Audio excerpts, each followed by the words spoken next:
नमस्कार, आप देख रहे हैं न्यूज 24 में आपके साथ पूजा राठौर शर्मा। दिल्ली की आबकारी नीति मामले में ईडी के तीसरे समन पर भी दिल्ली के मुख्यमंत्री अरविंद केजरीवाल ईडी दफ्तर में हाजिर नहीं हुए। सीएम केजरीवाल ने ईडी को चिट्ठी लिखकर समन को गैरकानूनी और राजनीति से प्रेरित बताया। केजरीवाल ने यह सवाल भी दागा कि आखिर समन उनके पास पहुंचने से पहले ही मीडिया तक कैसे पहुंच गया।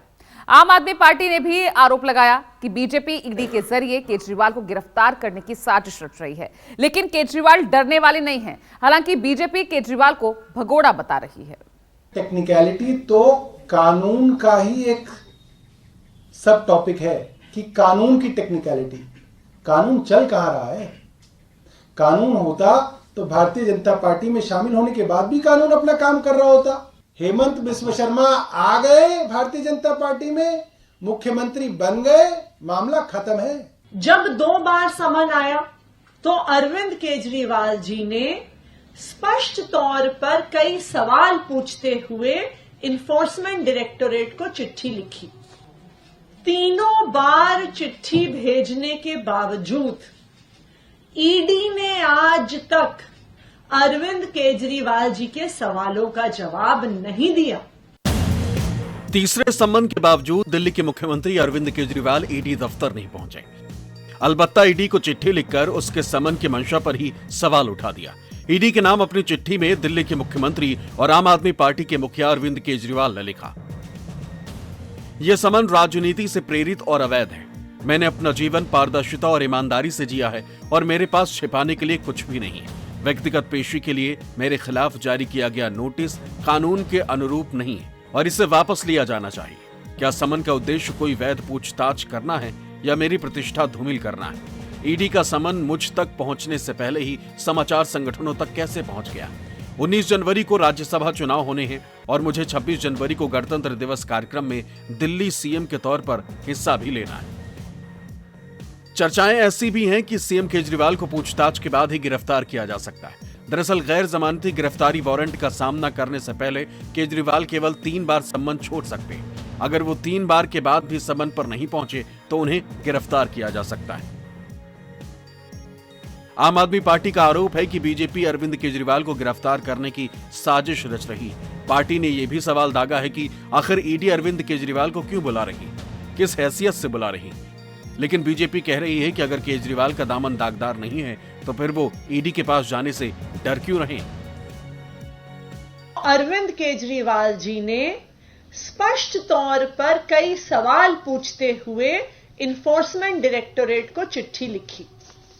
उन्होंने पूछा कि मुझे किस आधार पे, किस बिना में, किस कैपेसिटी में बुलाया जा रहा है। ईडी ने आज तक अरविंद केजरीवाल जी के सवालों का जवाब नहीं दिया। ईडी के अफसरों को भी पता है कि यह समन इल्लीगल है, गैर कानूनी है। जो अरविंद केजरीवाल भारत में राजनीति में ये कह के आए कि किसी पे आरोप लगे तो इस्तीफा दे दो, तो आपको तो चाहिए कि ईडी के पास स्वयं जाएं, खाता और बही दें और दिखाएं कि आपने कोई भ्रष्टाचार, कोई पाप नहीं किया। लेकिन अरविंद केजरीवाल को लगता है खाता ना बही, जो भ्रष्टाचारी अरविंद केजरीवाल कहे वो ही सही। अरविंद केजरीवाल जी ने बार बार कहा है कि ईडी अगर कानूनी तौर पर नोटिस भेजती है, हम हर तरह से उसका सहयोग करने को तैयार हैं। लेकिन भारतीय जनता पार्टी अगर बार बार ईडी से नोटिस जारी करवाती है तो हम भारतीय जनता पार्टी के नोटिस का जवाब देने के लिए मजबूर नहीं है। मेरे हिसाब से इन्होंने जो किया है वो ठीक नहीं किया है, अन्यथा किसी चीज को एक राजनीतिक पहलू दे रहे हैं। हम मानते हैं कि कई ऐसी चीजें हुई हैं जिसमें ईडी और सीबीआई और इनकम टैक्स को देखा गया कि वो राजनीतिक रूप से काम करती है, लेकिन जो कानूनी प्रक्रिया वो तो आपको करनी है। जो लोग राजनीति में आने से पहले ईमानदारी की दुहाई देते थे, आज सबसे बड़ी बेईमान पार्टी आम आदमी पार्टी बनी है, जिनके एक नहीं अनेक मंत्री जेल में है, उप मुख्यमंत्री जेल में है। अब मुख्यमंत्री भ्रष्टाचार के मामले में ईडी के समन को बार बार नकार के हाजिर नहीं हो रहे हैं। इससे स्पष्ट दिखता है कि कहीं ना कहीं दाल में कुछ काला है, या तो पूरी दाल ही काली नजर आती है। आम आदमी पार्टी लगातार ये आरोप लगा रही है कि बीजेपी के इशारे पर ईडी केजरीवाल को परेशान कर रही और लोकसभा चुनाव से पहले बीजेपी का मकसद केजरीवाल को गिरफ्तार करना है। लेकिन बीजेपी का कहना है कि केजरीवाल को पता है कि उन्होंने अपराध किया है, इसलिए वो भगोड़े की तरह बर्ताव कर रहे हैं। लेकिन अब विक्टिम कार्ड खेलने से कुछ भी हासिल नहीं होने वाला। भाजपा के एक वरिष्ठ नेता और पूर्व राज्यपाल जी ने भी कहा था कि लोकसभा चुनाव से पहले अरविंद केजरीवाल जी को अरेस्ट करने की मंशा है, क्योंकि मोदी जी अरविंद केजरीवाल जी से डरते हैं। और अब तो एक इंडिया गठबंधन भी बना है जो मजबूती से आगे बढ़ रहा है। तो भाजपा कैसे रोके इस गठबंधन को, कैसे रोके अरविंद केजरीवाल जी को? इस सम्मान को अरविंद केजरीवाल गैर कानूनी बता रहे हैं। उस सम्मान को सिसोदिया, विजय नायर, संजय सिंह भी गैर कानूनी बताते थे। आज कहाँ हैं वो तीनों? और अगर वो गैर कानूनी थे तो न्यायालय उन्हें जमानत क्यों नहीं दे रहा? तो अरविंद केजरीवाल का इस तरह का बयान शर्मनाक है।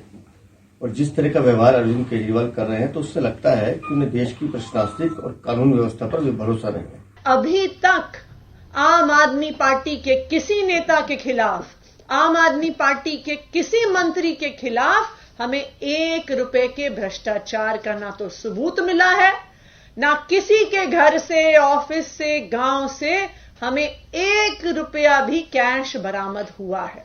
ईडी का कोई भी सवाल है तो अरविंद केजरीवाल जी को एक क्वेश्चनेयर के तौर पे भेजा जाए। लेकिन ऐसा क्या सवाल है जो वो कागज में लिख के नहीं भेज सकते? आज ये उम्मीद की जा रही थी कि अगर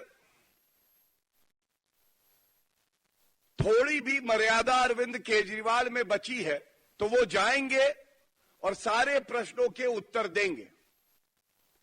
हम तो हमेशा कहते हैं अगर आपने बेईमानी की नहीं तो डरना कैसा है?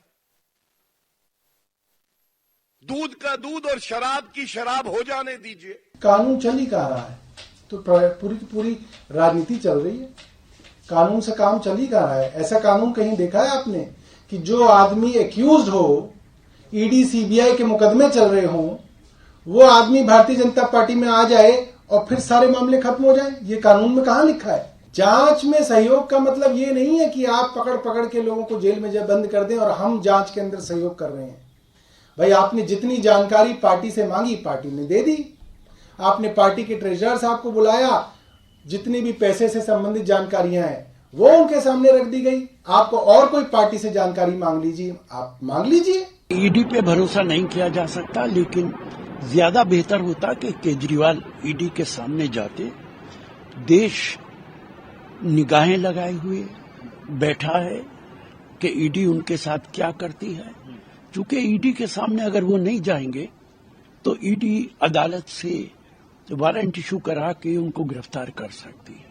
दिल्ली की आबकारी नीति से जुड़े केस में पहले भी ईडी के भेजे गए 2 समन को लेकर अरविंद केजरीवाल ने लिखित जवाब भेजकर सवाल खड़े किए थे। वहीं समन को गैर कानूनी और राजनीति से प्रेरित बताते हुए पूछताछ में शामिल नहीं हुए। पहले केजरीवाल को 2 नवंबर और 21 दिसंबर 2023 को ईडी ने पेश होने के लिए समन भेजा था, लेकिन वो जांच एजेंसी के सामने पेश नहीं हुए थे और विपश्यना ध्यान के लिए पंजाब चले गए थे। दूसरे समन को ठुकराए जाने के एक दिन बाद ही ईडी ने उनको 3 जनवरी को पेश होने के लिए कहा था। कुमार गौरव के साथ वरुण सिन्हा, दिल्ली न्यूज़ 24।